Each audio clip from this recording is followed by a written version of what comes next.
try to keep this short, but I don't think that I can. I have too much to say.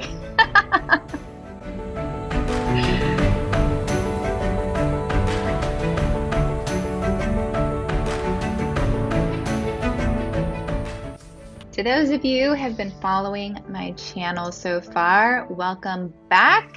And for those of you who are new and maybe looking for answers or maybe just looking to follow someone else on a similar health journey, I welcome you to my channel.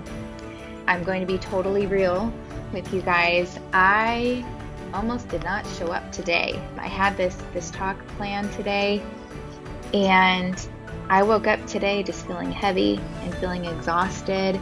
And to be perfectly honest, my anxiety kicked up so bad that I just wanted to go back to bed. What did I do? I spent some time with the Lord this morning and I just prayed it out. And the answer I got was that there are people out there that are probably going through the same thing, and you just need to show up for them. So get up and do it. So I am here. I'm here, guys. This is real life. This is totally real life. And for those of you who are new to my channel, I am on a search for answers, for health answers. If you want to go back, I did tell my story in a past video, and that story goes through my health journey from being sick to discovering answers. And now I am in that discovery phase of trying to heal, figure out what I can do to holistically heal. To facilitate that, because I am no expert and I am somebody who is newer to a diagnosis and I am somebody just searching for answers right now, I have my handy dandy notes in front of me. If you see me referencing these pages, I have been just taking pages of notes and all the research that I've been doing, and it's just crazy how much information is out there. And I had no idea where to go. I'm hoping that this helps somebody out there. Today, I'm going to be talking about what is Lyme disease, how do you get it, how is it treated, and what happens if it goes untreated. What do you do then? Then you're going to be in my boat. Hopefully, this helps somebody in determining their Lyme disease is positive early on enough to be able to treat it with something like antibiotics before it gets out of hand and starts touching different areas of your life. In my original video where I tell my story, I also mentioned toward the end there that I was still waiting on a slew of other test results to come in because I wasn't done. I wasn't done at just the Lyme disease and that's it. I wanted a full scope, a full picture of what was going on in my body. And I encourage you to do this as well because it is so telling, the answers that you can get from these different tests that are available.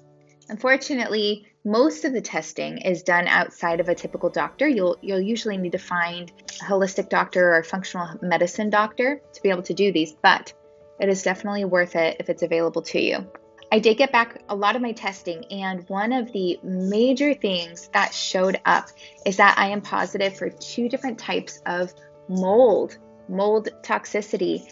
And I'm not going to go too deep into it in this video, but if you check out the symptoms of mold, a lot of them represent the same symptoms as chronic Lyme disease.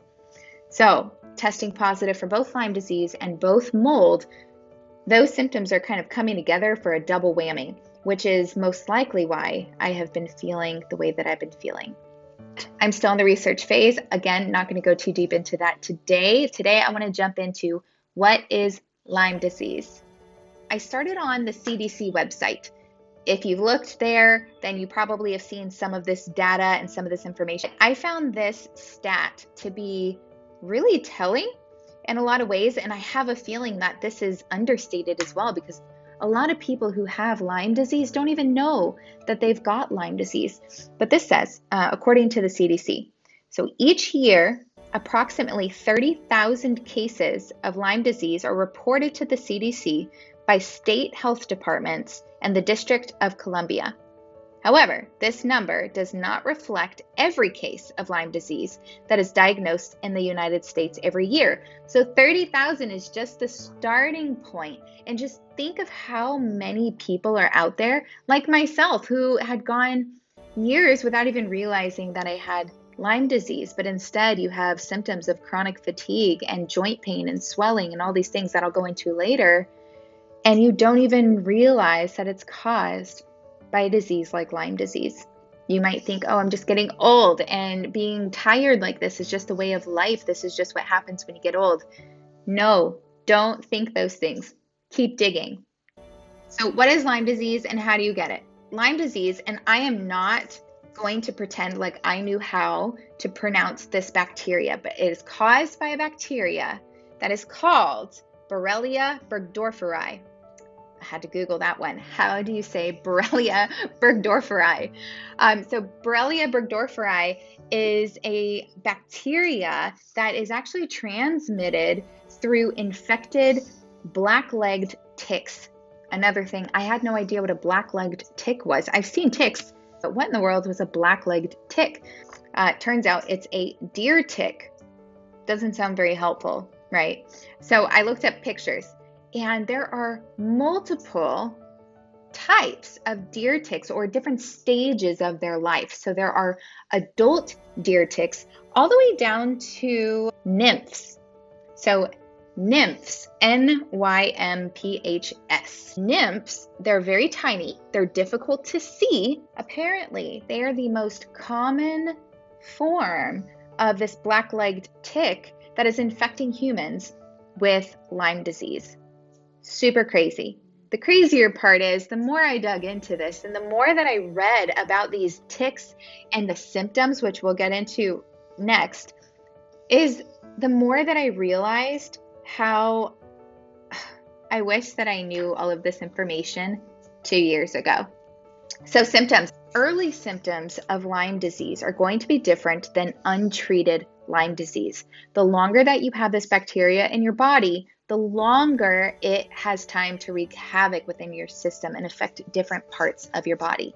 So the very first thing that you're going to notice, and this was my very first thing that I noticed, and I didn't know what in the world it was. A couple of years ago, I had on the back of my arm here, I don't know if you could see it, but on the back of my arm here, I had a tiny little red bump. It didn't really itch. It didn't hurt or anything. It was just a tiny little red bump. Didn't know what it was. Well, after a week or so, it started to grow bigger and bigger. It almost looked like a hive to me, but not raised. It was just a big, round, red patch of skin. So I started to think that I got a spider bite, because I have had reactions similar to that with spider bites, where they start out small and then they just continue to grow and grow and grow. So I just disregarded it, and I was like, okay, but it doesn't really itch. It actually kind of started to burn. After another week or so, it just grew and it grew and it grew. And eventually I had a rash that went from here on my elbow almost all the way down to my armpit. And I was so confused. I'm like, what is this thing on my arm? After more time went by, it started to lighten up around the circle. And I just considered that, oh, it's healing. It's healing. It's going away finally. I've had this thing for like 2 weeks. I don't know what it is, but this rash, it's finally healing because it started to lighten up. But then I ended up with what is called a bullseye rash. The outer circle was dark, then it was lightened because it had faded away, so my skin color was coming through again, but you could still see the circle in the middle, so it looked like a bullseye. So when we talk about Lyme disease and we talk about the most common symptoms of Lyme disease, that's your number one. If you had a bullseye rash, you want to get tested for Lyme. People ask me all the time, well, did you see a tick bite? Did you see a tick in your arm? I sure didn't. I never saw a tick. I had the bullseye rash, but I never saw a tick. And after doing this research, I had the biggest aha moment, because you might not see a tick, but the reason you might not see that tick is because the majority of people infected with Lyme are infected by a nymph, which is so small. I believe it said it was 2 millimeters in size. It's tiny, so you may not even see it. So that is your number one symptom of Lyme. Following that, this could be a few weeks, this can be a month, this can be a couple months after. Following that, if it's left untreated, if you don't even know you had it like me, and it's left untreated, this is just a short period of time after, not long term like I'm going to talk about next. But if it's left untreated, you can come down with a multitude of symptoms like fever and chills, almost like you're getting the flu. You'll get the body aches, neck stiffness. I had that. I don't know if this is exactly why, but I associate them. The tick bite was on my left arm. The majority of my symptoms are all on my left side. And with the research that I've done and the patients that I've spoken to be able to do this research, I have also learned that a lot of symptoms when it comes to pain and stiffness, and later on when you have swelling, a lot of them seem to be on one side of the body. I don't know if that always coincides with where you got the tick bite. On my body, it does. So you can get fatigue, body ache, headache, neck stiffness, swollen lymph nodes. All of those things can accompany a rash. So again, think like you're getting a cold or the flu. Your body on the inside is going crazy. It's creating all these antibodies to be able to fight this infection that's inside your body. And so you're naturally going to feel like you're getting the flu. You're going to get sick feelings. So those are things to definitely look out for if you've had that rash. How is Lyme disease tested? Now, this question is so common. I want to let you know up front that this can be very, very tricky. Not all Lyme disease tests are created equally. First of all, the most common tests for Lyme. So if you went into your doctor and you said you wanted to get tested for Lyme, the most common 2 tests for Lyme are called the ELISA test, which I'm not even going to pretend to try to pronounce what that stands for, but it's an enzyme test, or the Western blot test. And that's what I had. I had the Western blot test. If you were infected too recently, so say you were infected within the last week, maybe even 2 weeks at times with Lyme, your body has not produced enough antibodies to be able to show up on these tests, which means you can go in. If you were infected a week ago and your body hasn't built up enough antibodies to show on the test, your test may come back negative even though you are not negative. So the tricky part is timing it. If you know that you've got this tick bite, if you know that you're developing this rash, timing it. So I definitely recommend speaking to your doctor if you're at that point. Definitely get into your doctor. The moment you see that rash, get into your doctor and set an appointment to get that test when he or she sees fit.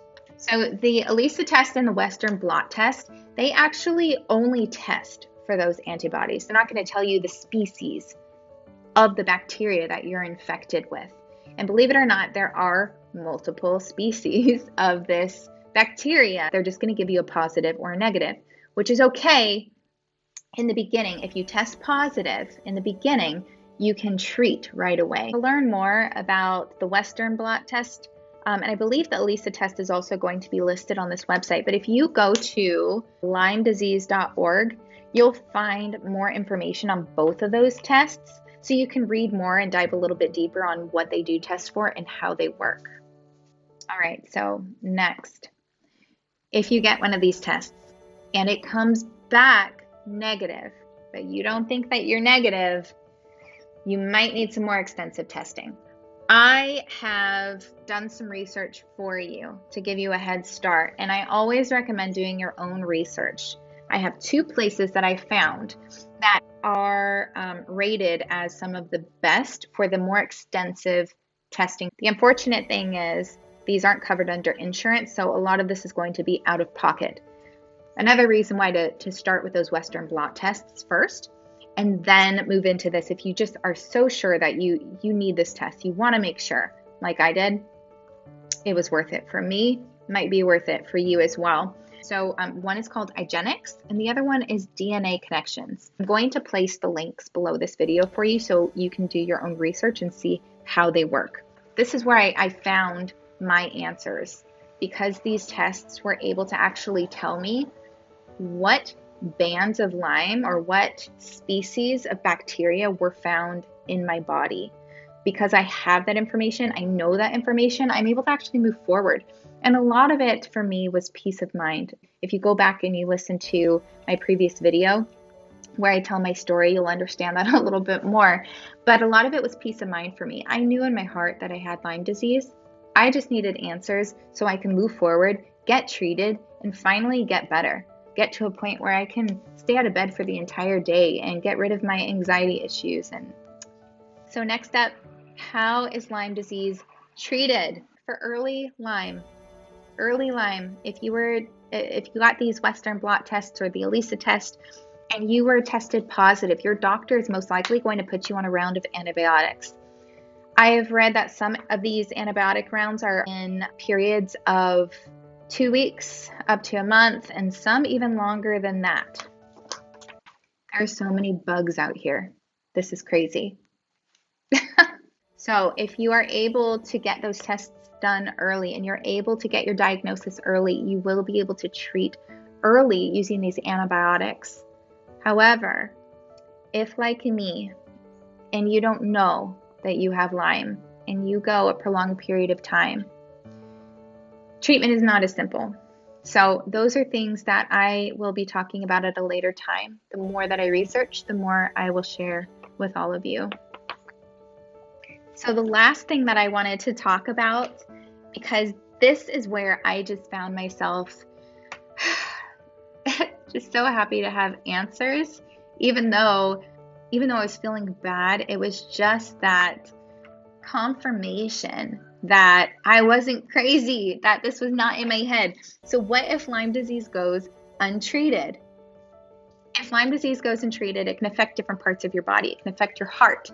It can affect your joints, the inflammation throughout your body. It can affect your nervous system, guys. It can create things like anxiety and depression. So I found this article on the CDC website, and I just kind of started there, but I wanted to share some of it with you. Okay, so the early signs and symptoms, and you guys can research this on your own as well. The early signs and symptoms: fever, chills, headache, fatigue, muscle and joint aches, almost like you're getting sick, right? So later signs, you can start getting severe headaches, neck stiffness, you get rashes in other areas of your body, facial palsy, which means that you lose some of the muscle strength in your face. That can result in things like a temporary paralysis. Like if you, again, watch my story, I talk about how one of the episodes that truly scared me was the back of my tongue. The muscle went completely weak where I couldn't speak, and it terrified me. That's in here. Arthritis with severe joint pain and swelling, particularly the knees and other large joints. So let me also tell you something about that. There was a period of time and it went away. I had it for maybe a couple weeks and it went away and I haven't had it again. There was a period of time a while back where one of my knees was swollen and larger than the other knee, and I could not figure out for the life of me why. It was painful. It was swollen. So I went through this period of time with a knee brace and ice on my knee because I didn't know why it was swollen and in pain. That's in here. Intermittent pains in tendons, muscles, joints, and bones. Heart palpitations. Guys, this is a big one too. Heart palpitations. If you are just sitting there and all of a sudden your heart starts skipping beats, that's not normal. That could be a sign and symptom of something. Hello, rooster. Episodes of dizziness or shortness of breath. Nerve pain. Something I have been battling for so long. Nerve pain and shooting pain. Numbness and tingling of the hands and feet. How many of you think that you have Lyme and you are waking up in the morning and your hands and your arms are numb or tingling like they fell asleep, but you were just in a regular position? Or your feet, maybe you're getting shooting pains from your knees down to your feet. Maybe you're getting shooting pains from your shoulders down to your hands through your fingers. It could be anywhere. Pay attention to your body. These things are not normal. So it's super awesome to see you guys again. I would love for you to subscribe to my channel and also follow me on Instagram. I would love to have you reach out on Instagram. Let me know that you saw my video. Let me know how it impacted you. And also, if you have any questions, maybe something that I can help research with you. I hope you guys are doing awesome. Bye.